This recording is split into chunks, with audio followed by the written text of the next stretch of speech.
right. Hello, everybody. Thank you for joining. I'm Courtney. I'm the impact producer for the Neutral Ground, and we have director CJ Hunt with us. CJ, you can do a quick wave.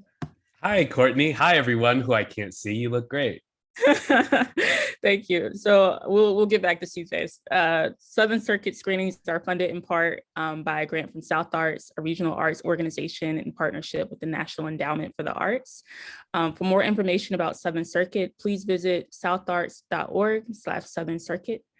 CJ, I want to say thank you for bringing this film to South Arts. For context for everybody else, before I joined this team, I was an organizer in North Carolina trying to remove a Confederate monument from UNC's campus.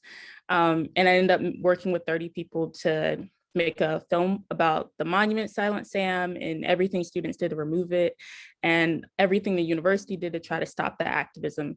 And one thing that I remembered about screening our film was that in all of the spaces, we kept hearing this question of, did you talk to the pro-Confederate white supremacists? Did you talk to the folks who are literally showing up and bringing guns and don't tread on me flags?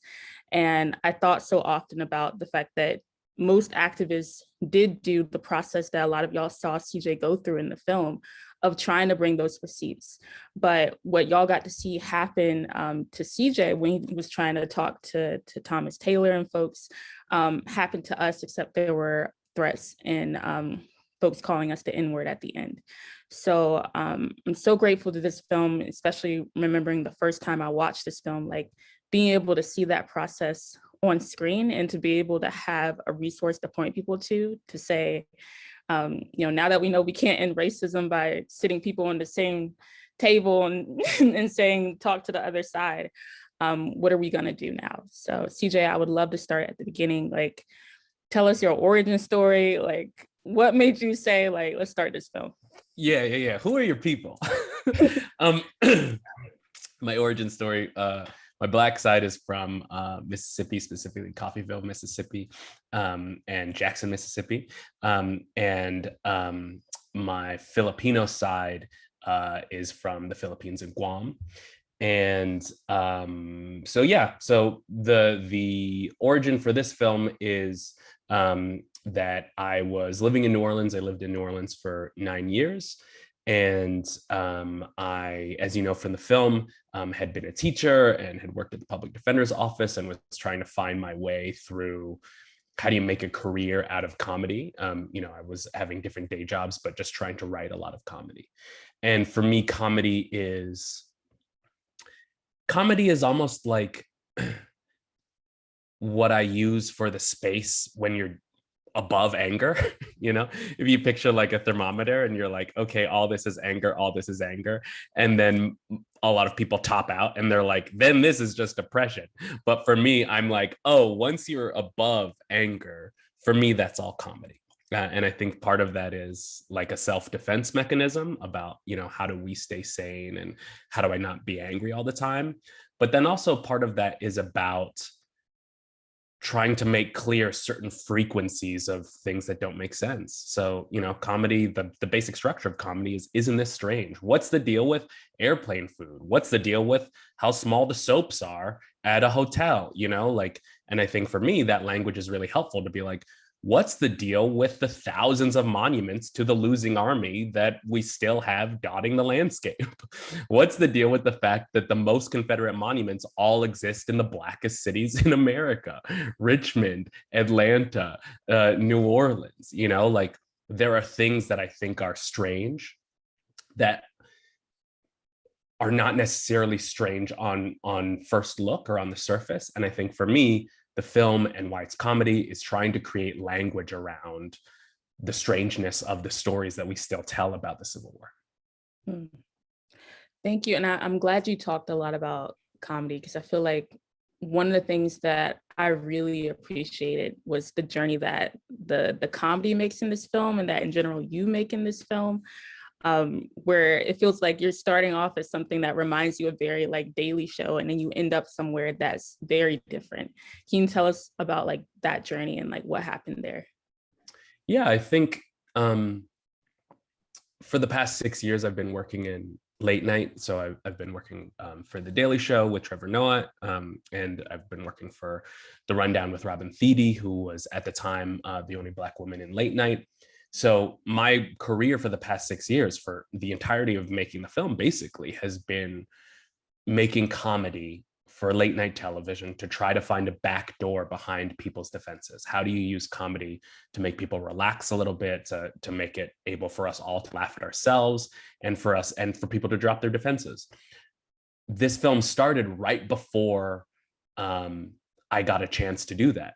This film started in New Orleans when I was just studying nonstop how comedy and late night television works. So of course, when we start the film, a lot of our first attempts are always trying to copy something else.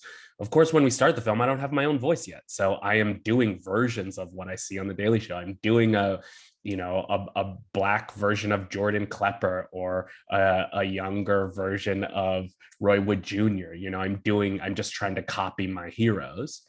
And then pretty quickly in the film, you see that treatment doesn't work for this film. That treatment may work if this was a short TV piece, but thank God it's not 82 minutes of me asking folks, okay, would you be okay if it's just the horse?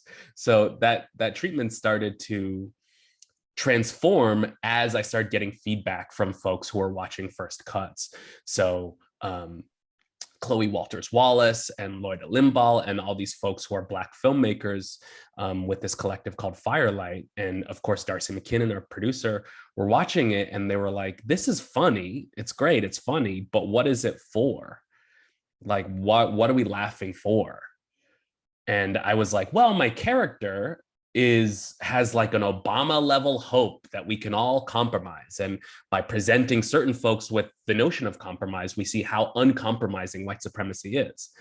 And all the room full of filmmakers were like, okay, first of all, you're not a character. This is a documentary. And second of all, if you want us to trust you for 82 minutes, you have to show us something of yourself, and you have to be honest, and you cannot hide behind, oh, well, my character's perspective is. So that's when the real film starts, right? That's when our approach started changing. That's when I went home and filmed with my dad and was trying to figure out why I'm so fixated on white supremacy. It changed the way we approach, what we're talking about with the historians. The approach to the historians loosens up a little bit.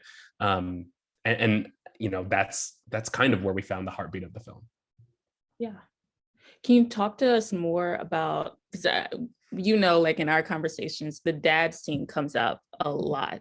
Mm-hmm. Love the dad scene. I love the dad scene. Whoever watching, you probably also are like, yo, that dad scene.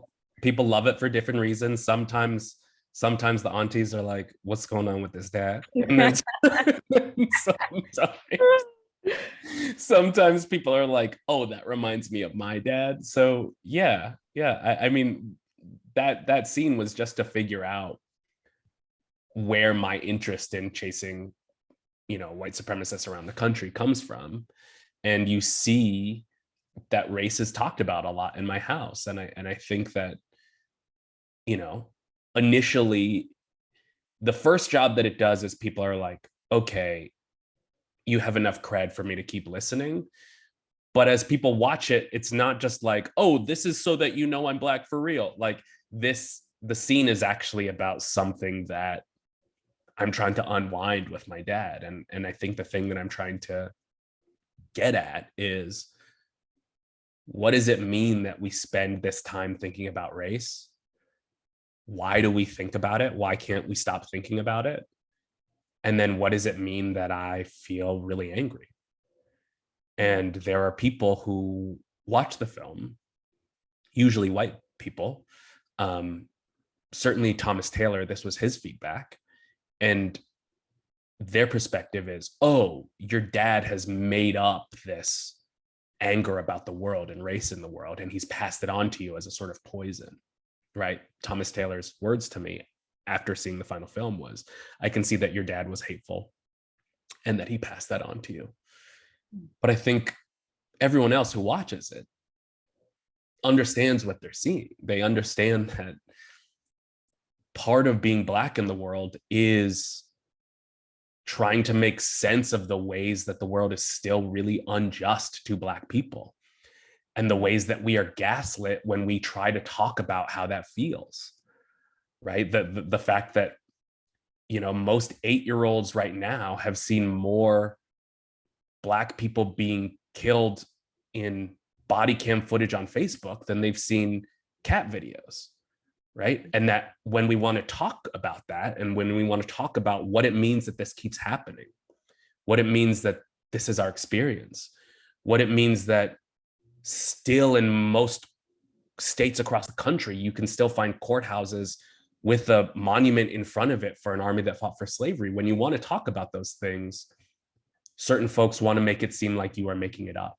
or like you're just angry for no reason. And I think that dad scene really grounds it in an experience of, no, this feeling is real. And this is actually how we talk within Black families sometimes. And part of your job as a dad is to help your son or child figure out what to do with what they feel about the injustice in the world. And I think that makes the film personal in a way that I think opens it up. And I think I also start dunking on myself, right? That, like, you know, I am conscious of the fact that I'm from the North, where we have our own weird set of myths around how great the Pilgrims are and how Columbus discovered America. But I don't want the film to feel like I'm just pointing fingers and being like, see South, see white people in America, right? Like, the first person I point my finger at is myself and the stories that I tell, right? My voiceover is like, as a Black and Filipino person, I've always been interested in race. And then immediately my dad is dunking on me, being like, that's not true. And I'm like, yeah, but I was interested in race right after that. And he's like, no, that's not true at all. You definitely wanted to be white for periods of your life. And I think there's something about the comedy in that scene where I'm like, here's a myth that I tell myself about who I am and my family. I think beginning the film with busting that myth with my dad kind of opens it up in a personal way, so that other people in the film, when they watch the rest of it, are like, I get it. CJ lies about who he is in his head, and that story needs to be fact checked.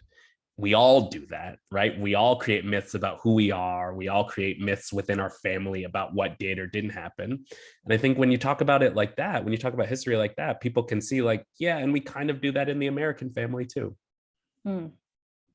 Yeah, I love all of that. Just thinking about how your vulnerability makes it possible for other people to be vulnerable in a conversation that requires vulnerability. Like, to get deep into racism, we have to be vulnerable about the ways that we're also contributing. And that doesn't necessarily mean that everyone's walking out with a pro-Confederate flag, but sometimes it means you're talking over the Black people in the boardroom, or telling a myth about who you are and not owning up to that. Yeah. Yeah, how So do I we would love, give each other space to honestly self-reflect in a way that's hard? You know, the stories that we tell about how much progress our town has made, or how anti-racist we are ourselves, or why this monument was put up, right? That all of these things are stories, and sometimes it is very hard to question them. And, you know, something I'm trying to do as a filmmaker and as a comedian is like, how do I joke on myself a little bit in a way that gives folks permission to be like, you know what, I've been telling a story also, and I haven't really thought about it. wow, yes. And speaking of stories we tell about our communities, for all the 24 partners that we're screening with, there's either a Confederate monument, or a Confederate monument nearby, or a colonial monument nearby, or a CRT band. So I'm wondering, like, when you're thinking about the conversations you have about Confederate monuments, why is it so important to you? I think the question is, can we acknowledge as a country the way white supremacy has shaped history? That's it. Full stop. Can we acknowledge how white supremacy has shaped history? Right? That, like, there are so many things that we could be arguing about, right? We're not even talking about policing in this film.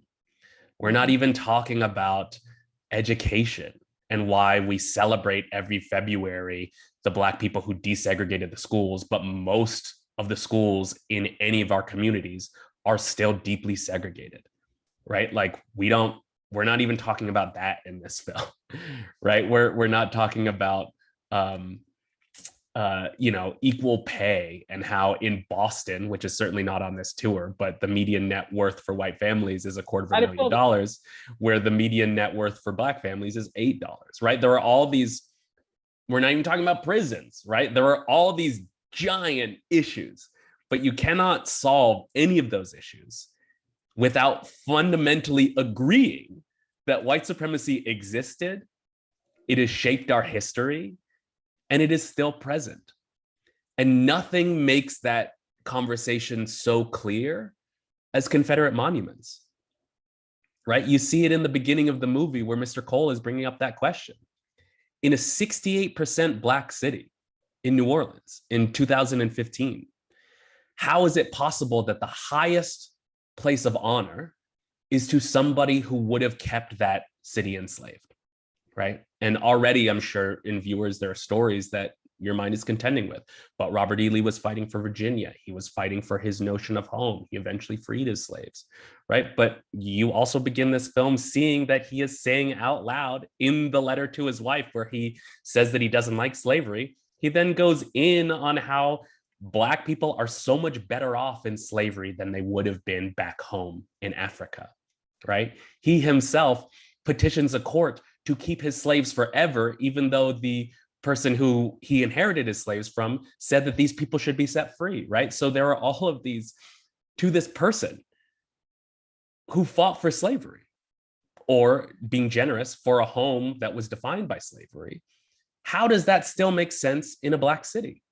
And Mitch Landrieu, the mayor who, was listening to Take 'Em Down NOLA and is trying to get these monuments down in the film, I think he says it in such a beautiful, personal way. What would you say to a young Black girl about why Robert E. Lee is up there?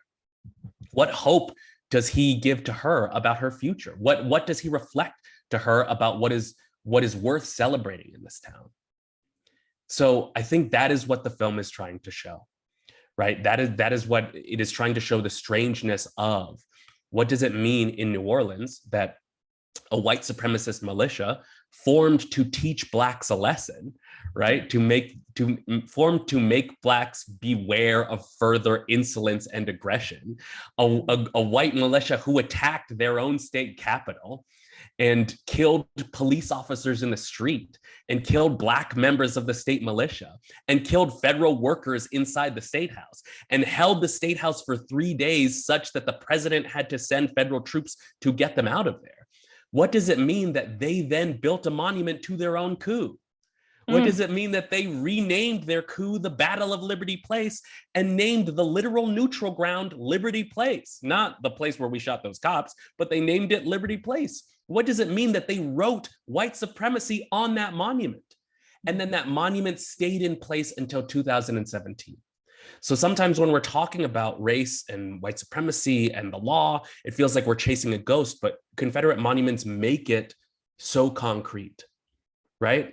In Lauderdale County, in front of the Lauderdale County Courthouse in Alabama, right now, there is a Confederate monument in front of that courthouse.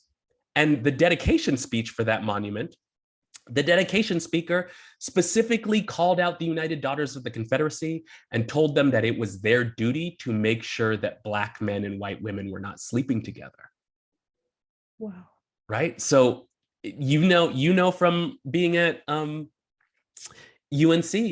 Julian Carr, he's an ex-Confederate who speaks at the dedication of Silent Sam.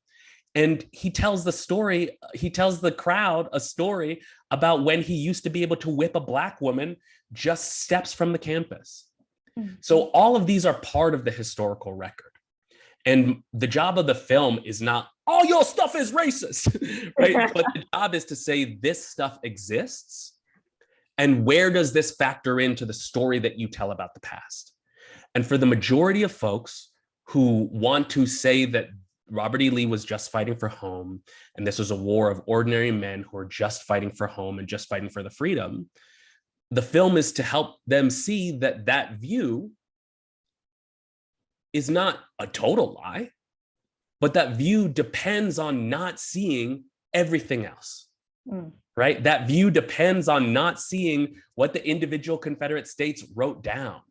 That view depends on not seeing what Confederate leaders specifically told the non-slaveholders, right? They're out there telling all of the poor whites who should be aligning with enslaved people, right?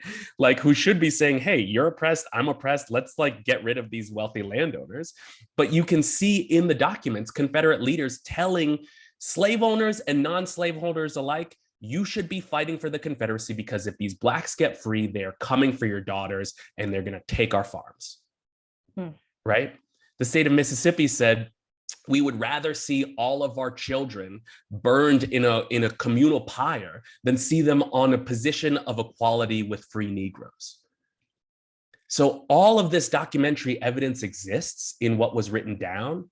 And whenever I show the scene in this film where you see what the Confederacy actually wrote down, them saying over and over, our states' rights for property in slaves, our states' rights for property in slaves, there's a moment in a lot of audiences, and I ask people to raise their hand. How many of you have ever seen these documents before? And the majority of people are like, I've never seen these documents. We love the Declaration of Independence. We love these salty breakup letters that we wrote to the English. So why do we not study the breakup letters that every single seceding Southern state wrote to the Union? And when you look up any of them, they're called the Declaration of Causes. They are very easy to Google. You see that they are nonstop talking about slavery. Yeah. And whether you were born in Mississippi or Tennessee or Massachusetts, the story that we all grew up with has a giant missing hole around every single piece of that evidence that was written down. So when people are arguing at the base of a monument about what this monument stands for, there's no wonder that they cannot agree, because we were all taught, you see in the film, until the 70s, until my dad was in college, we were all taught a version of history that had everything that the Confederacy wrote down missing. And instead, we just imagine what might have been in the hearts of individual soldiers. Name me one other war where we talk about the cause of the war as being what was in the heart of soldiers, right? Are we like, what was in Vietnam? Well, what did the men write home to their spouses? Why were we in Iraq? Well, ask General Petraeus, see what he wrote home to his wife. We don't do that for any other war, but we do that for the Civil War. And this film, and the reason it's comedy, is saying, isn't that strange? And I love that too. Well, I don't love that that's what's happening, but I'm glad that you're saying it, because we're in another time where history is being erased, where there are people who are trying to create missing pieces between what young folks are learning about racial justice, about Ruby Bridges, about pronouns, like all of that's happening with the critical race theory hysteria. So I would love. I know that a lot of our time is spent thinking about how do we answer critical race theory hysteria, how do we support teachers. I would love for you to just talk about how you're thinking about the battle over teaching hard history right now. I want everyone to take a moment. Thank you for watching this film. And I want you to think about the film that you just saw is illegal to teach to public school students in 12 states in this country today. In at least 12, depending on when you watch this, it'll probably be more. Wow. Right? The scenes with Thomas Taylor, the scenes where we are showing the Confederate what the Confederacy wrote down, the scenes where we are showing the UDC writing a new version of slavery into textbooks, the scenes where the UDC is like, do not accept a textbook if it says that slave masters were cruel, right? The scenes where you were seeing Take 'em Down NOLA marching, the scenes where you are seeing the ceremonies with the 13 young white girls who are unveiling monuments. All of these scenes are unviewable in 12 states in this country because of the hysteria over critical race theory, right? That critical race theory is a graduate level concept, right? It is not being taught in schools, but the fear that it might be being taught in schools and what that fear can do for elections has gotten to such a height that actual laws are being passed, right? That the same folks who are against us passing hate crime legislation because they're like, you can't legislate a feeling, and the same folks who are like, just suck it up, you snowflakes. We're not going to create laws because you feel uncomfortable. And for the same folks who are defending professors' right to use the N-word in college because they're like, hey, this is about free speech, the same folks who are suing to protect academic freedom at the college level, all of these folks are now passing critical race theory bans. But because they cannot find evidence of critical race theory in K through 12 curriculum, all of these laws are called divisive concept laws. Look it up, Google it, divisive concept law, and insert your state. And it's because it has marked certain concepts as divisive, right? So one of these concepts that is divisive, like I'll just give a summary of them, is you cannot teach that inherent bias exists. You cannot teach that structural racism exists or has ever existed. You cannot teach that meritocracy was ever a tool of racism or sexism, which I don't know how America could have been a meritocracy if our first form of government was kidnapping people to do our work for us. But all of these laws make it so that you can be fired if you're a teacher for teaching that.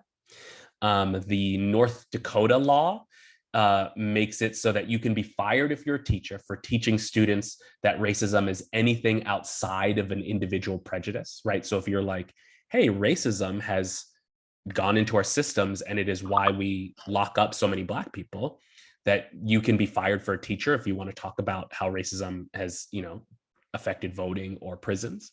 And then the big thing is that all of these divisive concept laws say that you can be fired as a teacher or your school can be fined if you teach students anything that causes them guilt, shame, or discomfort.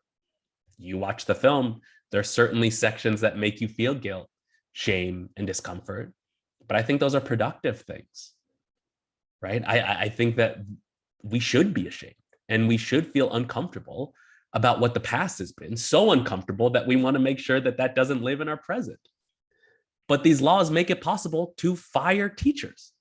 In Tennessee, where we are coming a bunch of times, Tennessee has some of the most restrictive divisive concept laws in the whole country, right? We've taught the film in Tennessee. And if somebody reports the teacher that brought us in, the teacher can be fired and the school can be fined up to $5 million. So what does that look like, right? If you're teaching kids about the 14th Amendment and how we all deserve equal protection under the law, right?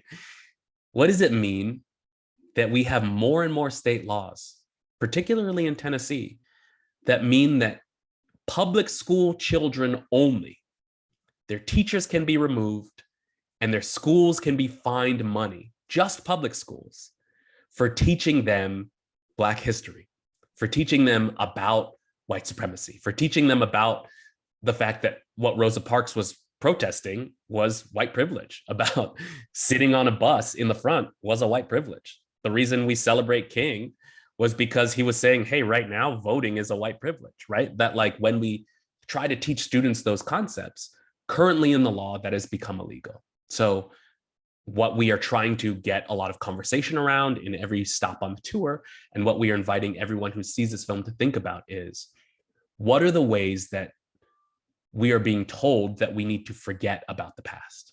What are the ways that we are being told that we will be punished for talking truthfully about the past? And what are we going to do to fight those pieces of censorship? That it doesn't matter if Robert E. Lee statue is down, or if Nathan Bedford Forrest has been removed from the State House in Tennessee, if you cannot by law teach students in Tennessee who Nathan Bedford Forrest was and what the KKK did, right? Like, what does it matter if those symbols are down if state legislation bans you from teaching that honestly to kids, right? In 2015, folks were saying, take down Robert E. Lee, and the opponents were saying, don't take down the symbols. We just need to have an honest conversation about the good and the bad parts of history. And in 2022, we're like, let's have an honest conversation about the good and bad parts of history. And people are like, are you un-American? So we need to be able to talk about the past. How do we do it? How do we fight for it? So I'm wondering, when you're with everything that you've said, with everything that the film has presented, what are the actions that you want people to do after listening to this talk or seeing this film? The first thing I want folks to do is to think about the feeling that you feel in this film when you watch the organizers of Take 'Em Down NOLA on screen, right? Those are the Black and queer and intersectional and interracial folks who are all marching in New Orleans, who gave Mitch Landrieu the idea to take down those monuments, and then make sure, and then they are the ones who keep pressing, even though it takes the city over 500 days. If that group makes you feel hopeful, if they make you feel like civic action is possible and powerful and we can get it done if we work together, then I want to ask you, how are you going to support Take 'Em Down NOLA? Right? Like, how are you going to make sure that they can keep doing their work? And one way you can support them is by going to takeemdownnola.org, and you can throw them some money there, or you can see what they are working on now to, help support their work. Or, like most of us have a cell phone, you can go to, you can open your Venmo app and you can look up TED NOLA, as in Take 'Em Down NOLA. So if you open up Venmo and you look for TED NOLA, you can throw them a few bucks and tell them what you appreciated about their work in this film. So that's the number one thing. Go support the organizers. And every time you see a documentary where organizers make you feel good, you should be leaving the theater and immediately paying those folks if you can do that. And then the other thing I would think is talk to folks about what this film makes you think about, how you want to remember what you're proud of in your own city. Right. So what are those pieces of history, like the 1811 slave revolt, that have been forgotten about and are unmarked, that you're like, wow, I bet that we could get a couple $1,000s together and memorialize this in a way that makes people feel powerful? And on the same token, what are the monuments that are still up in your city that are not examples of the best of your citizens, right? That are not examples that inspire everyone to look up at? And how do you have conversations, and how do you use this film to have conversations on a local level, where you're using our scenes about what the Confederacy actually wrote down and what the UDC did to help shine light and give strength to what you're fighting for in your city? And then the last thing I would say is, go give this film to a teacher. Go support a teacher who, they don't have time already. They don't have money for their classrooms, most of them, right? Go give them something that they can help show their students tomorrow, even if their governor is trying to make that impossible. Thank you. Take 'Em Down NOLA. Talk to your neighbors about what still is up in your community and what you wish was up. And then go give this film to one teacher and say, I love you. I support you. Go teach whatever you want to teach. None of that's metaphorical. So I hope y'all are doing that right now. Yes, we'll give you a break. We'll give you a small break to go do that right now. And then, elevator music. Yeah. Yeah. Thank you, CJ. And thank you all for joining. Y'all have your orders. Be easy. You can also buy the film or rent the film. Just Google it, the Neutral Ground documentary. You can follow us at It's Not Neutral on all of the social medias. And go tell the truth. Be easy.